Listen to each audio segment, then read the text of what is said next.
Guys, welcome to my channel. This is my channel. जय मां शीतला देवी। कैसे हैं आप सब? तो मैं बात करने वाली हूँ कि अगर आपने किसी नेगेटिव एनर्जी की सिद्धि कर ली तो आपके लाइफ में क्या चेंजेस आते हैं और आपके बॉडी में क्या चेंजेस आते हैं। कुछ चीज़ें यहाँ पे हाईलाइट्स करके जाऊँगी।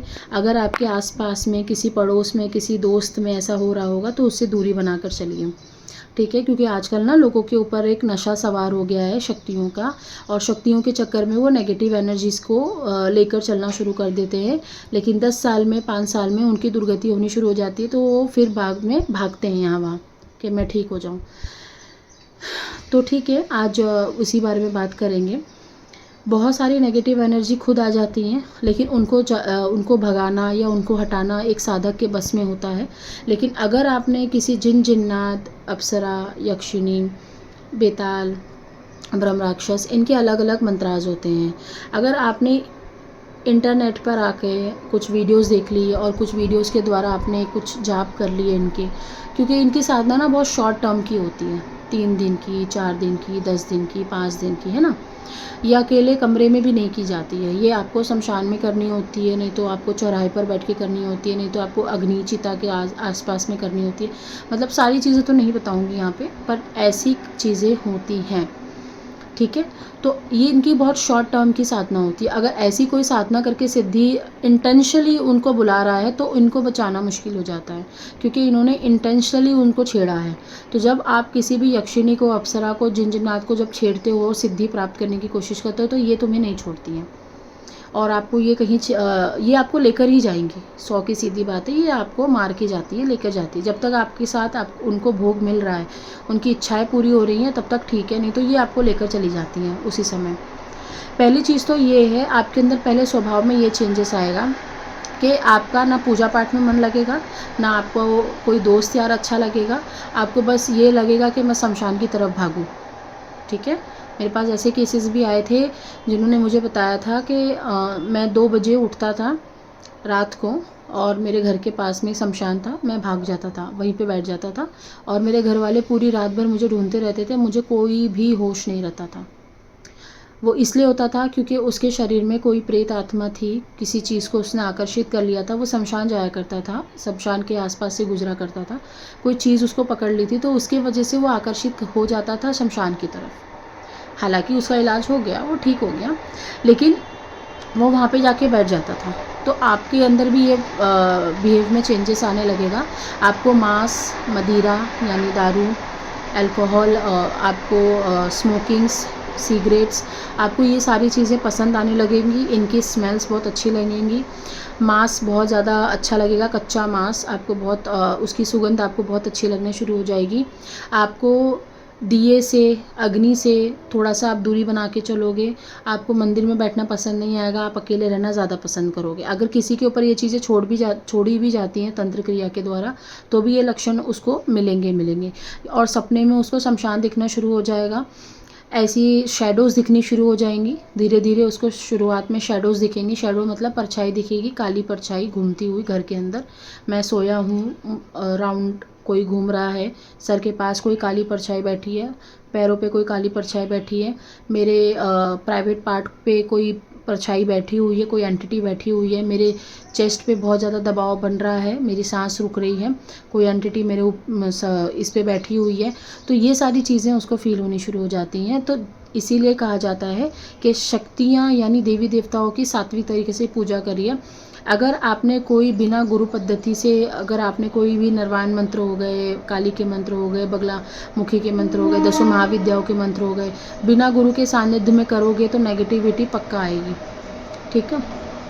सात्विक मंत्र कर सकते हो, वो भी आपका ऑरा आप डिसाइड करता है कि आप कर सकते हो या नहीं। डर लग रहा है तो छोड़ दो मंत्र को, पाठ करो, पूजा करो, बहुत सारी चीज़ें हैं वो कर सकते हो।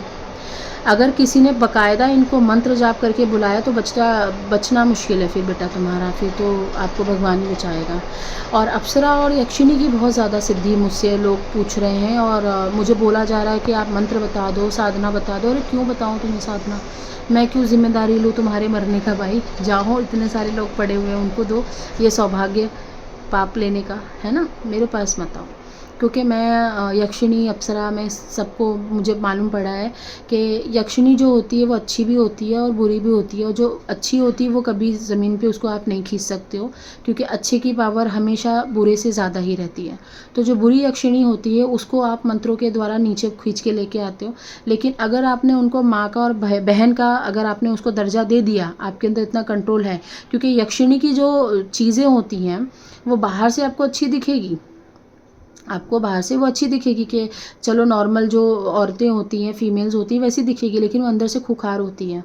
वो कुछ ना कुछ ऐसा षड्यंत्र रच लेगी कि वो आपके साथ फिजिकल होना शुरू हो जाएगी, आपके प्राइवेट पार्ट को रोज़ वो परेशान करेगी, आपके प्राइवेट पार्ट में हमेशा दबाव बना रहेगा, आपके कमर में ऐसा लगेगा कोई आपको तोड़ रहा है आपकी कमर को, आपके अंदर से जो आपकी वीर्य होती है, स्पर्म होती है, उसकी काउंट लेवल कम होती शुरू हो जाएगी, शरीर दुबला जाएगा, फेस का पूरा रौनक ख़त्म हो जाएगी, फेस काला पड़ जाएगा, शरीर पीला पड़ जाएगा, फेस में पूरा गड्ढे पड़ जाएंगे, आँखों के नीचे गालों में गड्ढे पड़ जाएंगे, ये इधर गड्ढे पड़ जाएंगे, इधर गड्ढे पड़ जाएंगे, पूरा शरीर एकदम कंकाल जैसा बनना शुरू हो जाएगा।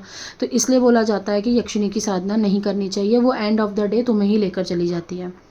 अब बात हुई अप्सरा की, जो जिन लोगों को लग रहा है ना कि अप्सरा, बेटा अप्सरा इतना आसान नहीं है, उसको नहीं खींच सकते तुम। अप्सरा के चक्कर में आ जाती है चुड़ैलें, अप्सरा का रूप धारण करके। हाँ, पर्सनालिटी रहती है उनकी अप्सराओं की तरह, वो दिखने में तुम्हें पूरी वो परी जैसी दिखेंगी, अप्सरा दिखेंगी, ये सब दिखेंगी वो, लेकिन उनके अंदर बहुत गंदीपना होता है, बहुत गंदे होते हैं वो। उनको सिर्फ गंदे भोग चाहिए। वो आपको बोलेंगे मांस खा, मुझे खाना है, तो वो आपके शरीर में बैठ के मांस खाएंगी।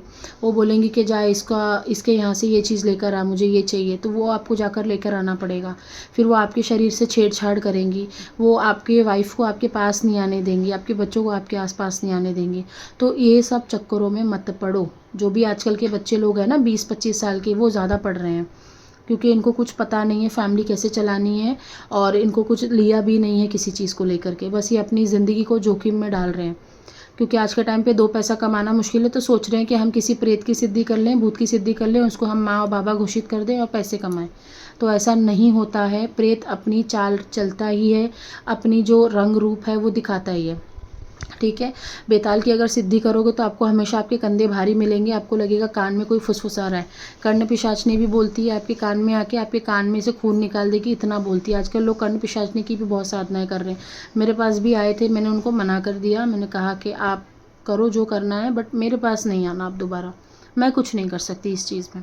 कर्ण पिशाचनी भी आपके कान में दिन भर बोलती रहेगी, आप जिससे आपकी मृत्यु भी हो जाएगी, कान से खून भी निकलेगा, ज़िंदगी बर्बाद करके रख देगी, और फिर आप इस चीज़ से बाहर नहीं निकल सकते, ठीक है। और भी बहुत सारी चीज़ें होती हैं, मशानी क्रिया होती है, चुड़ैल होती हैं, परियां होती हैं, ठीक है। बीर बुलाकीज होते हैं, ये सारी चीज़ें। बीर बुलाकी भी अच्छे में भी चलते हैं, बुरे में भी चलते हैं, क्योंकि मशानी क्रिया होती है, इसमें भी मशान में रहते हैं ये। अगर इनको किसी ने छेड़ा, मशान से बाहर लेकर आए, किसी तांत्रिक ने या किसी छोटे बच्चे ने जानबूझ के इनको छेड़ दिया, या गलती से भी इनको छेड़ दिया, भोग दे दिया, तो ये तुम्हारे साथ चलने लग जाते हैं बीर बुलाकी। तो आपको हमेशा सपने में ऐसा दिखेगा कि एक बच्चा है जो छोटा सा है, वो आपको बार बार दिखने लगेगा, गोरा सा है, उसका चेहरा गोल है, हाइट कम है पर उसका चेहरा गोल है। कच्चे कलवों का भी ऐसा ही होता है, कच्चे कलवों की भी आंखें बहुत ब्राइट होती हैं, बहुत बड़ी होती हैं। कच्चे कलवे एक छोटे छोटे 6-6 महीने के बच्चों की तरह दिखते हैं, खेलते हुए, नाचते हुए, कुछ हार्म नहीं करते हैं, वो बेचारे बहुत सीधे होते हैं, क्योंकि वो बच्चे होते हैं, लेकिन उनको भोग पर छोड़ दिया जाता है, तंत्र क्रिया में भी छोड़ा जाता है। और अगर आप उनकी सिद्धि कर रहे हो तो आपको भी ऐसा लगेगा, सपने आएंगे आपको, सपने में आपको सब कुछ नेगेटिव दिखना शुरू हो जाएगा। आपके जो आपका व्यवहार होगा, स्वभाव होगा, आपको गुस्सा बहुत ज़्यादा आएगा, आपको अल्कोहल पीने का बहुत मन करेगा, आप अब एकदम उखड़े उखड़े रहने लग जाओगे, आपके अंदर इंसानियत ख़त्म होनी शुरू हो जाएगी, आप हैवान बनना शुरू कर दोगे, दूसरों को देख करके जलना लग जाओगे, या एक तरीके से कहूँ तो आप शमशान में ही वास कर लोगे। आपको पसंद नहीं आएगा यहाँ पे रहना, मतलब एक तरीके से पूरे ख़त्म होने वाले हो, ऐसा हो जाएगा आपको। तो ऐसी चीज़ें बिल्कुल भी ना करिए, बहुत गलत है, परिवार ख़राब हो जाएगा, और आपके साथ साथ 7 पीढ़ी तो कम बता रही, मुझे लगता है आपकी पूरी पुश्ते ख़त्म कर देगा, आपका वंश ही नहीं चलने देगा बिल्कुल भी। तो बिल्कुल ना करिए ये सारी चीज़ें, इसमें कोई सुख नहीं है, कोई सुविधा नहीं है, कोई पैसा नहीं है, कुछ भी नहीं है, ख़त्म है। साधना करनी है तो भोलेनाथ की करिए, हनुमान जी की करिए, भैरव जी की करिए, शिव जी की करिए, काली माँ की करिए, गणपति जी की करिए, लेकिन फिर भी मैं कहूँगी कि गुरु के सानिध्य में आकर ही करिए। एक टीचर होना ज़रूरी होता है, क्योंकि टीचर अच्छे से जानता है कि कब किस स्टेज पर आपको कहाँ मोड़ना है। या किसी के ऊपर शक्ति है तो उसके साथ जुड़ कर रहिए। अगर इस लेवल में सच में आना है, ये मजाक नहीं है, इसमें पूरी ज़िंदगी बर्बाद हो जाएगी आपकी अगर आपने मजाक करा तो, ठीक है। अगर कोई सच में इस सब चीज़ों में है तो उसको आप बोलो, उससे हट जाए और अपनी पूजा पाठ में ध्यान लगाए, सब कुछ ठीक हो जाएगा। अगर नहीं मान रहा है तो आप उसके साथ मत रहो, छोड़ दो, बस खाली दूर से उसको नोटिस करो, दूर से देखो, क्योंकि ऐसी चीज़ें आपके ऊपर भी ट्रांसफ़र हो सकती हैं ज़्यादा रहने से, ठीक है। ज़्यादा अगर आप किसी के संपर्क में रहोगे तो ऐसी चीज़ें आपके ऊपर भी हावी हो जाती हैं कभी कभी। तो दूर रहो इन लोगों से, कम बातचीत रखो, और अगर ऐसा कोई फंसा है तो वीडियो ज़रूर शेयर करो उनको, ठीक है। बस यही बोलना चाहूँगी कि आप इंसान नहीं रहते फिर अगर ये सारी चीज़ों की सिद्धि कर ली तो आपने, ठीक है। चलो, टिल देन बाय, नमस्ते।